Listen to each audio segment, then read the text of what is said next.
What is up, YouTube? It's Kingfisher745, and welcome to episode 64 of All Hail the King. In this episode, we're going to feature Spider-Gwen. Now, I know what you may be thinking, she's weak, and I agree with you, but she was slightly improved. So in this video, I promise at least a few shining moments. It's true, I'm actually going to make her look quite good.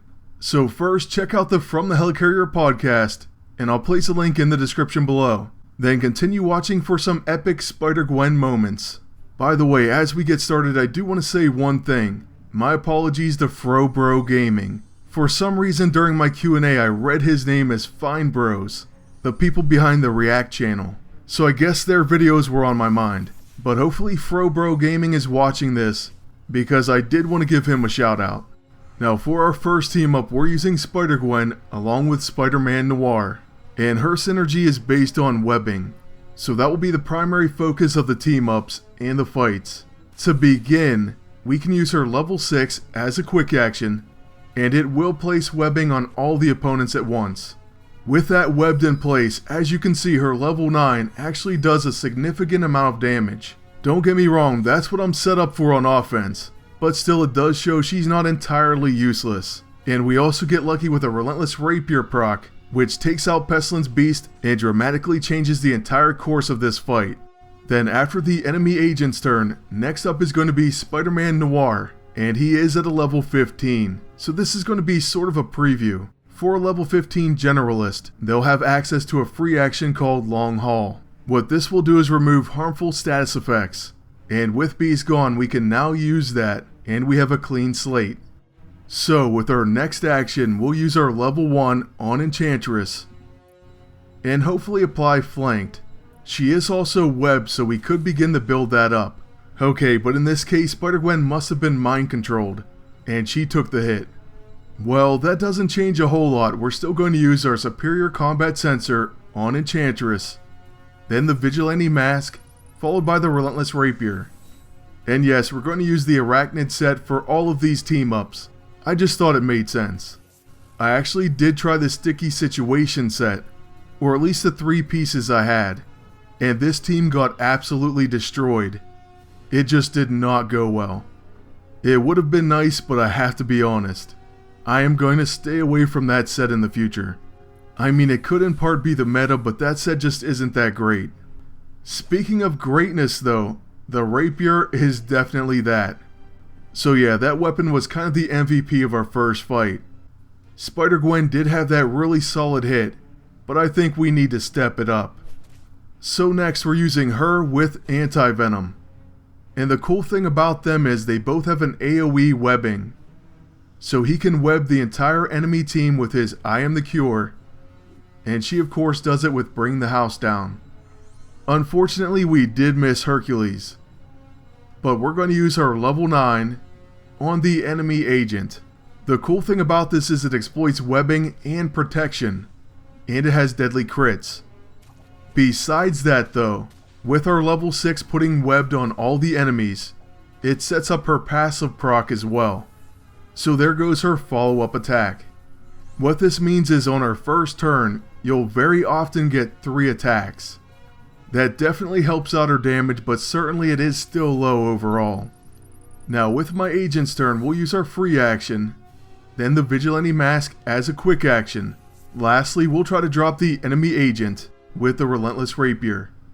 This attack may be close, however we've given it Fatal Blow. And with that, we take him down. The set's just phenomenal. Certainly much better than the Sticky Situation set.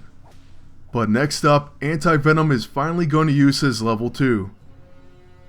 It has Opportunist, Webbed, Depower, and removes buffs, though Depower isn't guaranteed. By using this and building up our webbing, we've now placed Tangled Web on Iron Fist. So with our Spider-Gwen, we can use her level 1, and it becomes Binding Web. This is actually pretty incredible because even Iron Fist ends up being stunned by it. He has to recharge on his turn. Obviously with Iron Fist skipping his turn, that's pretty beneficial. And now we're going to focus on Hercules. I was just kind of thinking maybe we could set up the same scenario like we did with their agent. And so we use our free action, our quick action, and we'll go with our Relentless Rapier. Unfortunately, we don't quite take him down. And he does absorb energy because of the special bruiser E-ISO. Then he unleashes a Call Him Down, which could stun our entire team. To be honest with you, with Anti-Venom, I wanted to take down Iron Fist, but Hercules, of course, is protecting.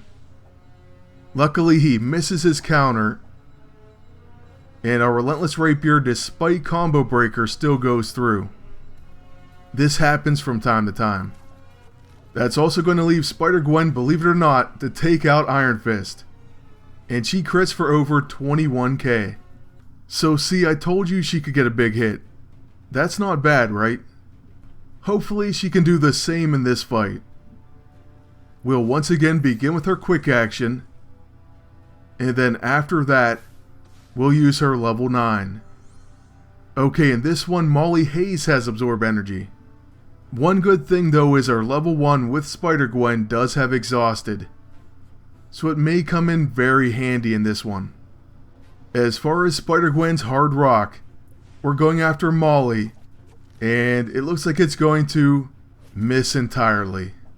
So that was pretty unfortunate. Then on top of that, our Relentless Rapier gets interrupted. But we do have our secret weapon, and that's a Superior Combat Sensor, Vigilante Mask, and Rapier combination. So yeah, that's pretty much going to be our turn unless we feel the need to use something else. And to be honest with you, using the 4th piece of that set with the Amazing Spider-Man, well, that could actually work out quite well.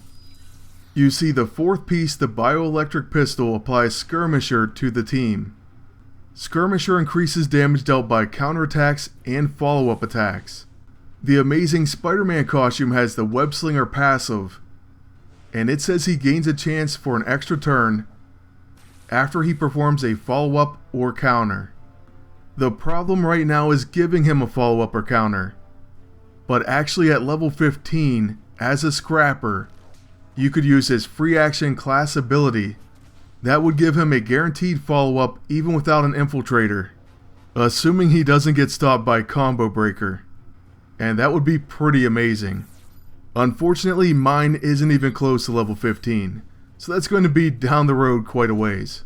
So anyways, once again with my agent, we're going for our combo, and hopefully we knock out the enemy agent. We do with a big 28k crit. Now all we need to do is set up Spider-Gwen so that she can hopefully end Iron Fist. And so we'll just go with our level 1.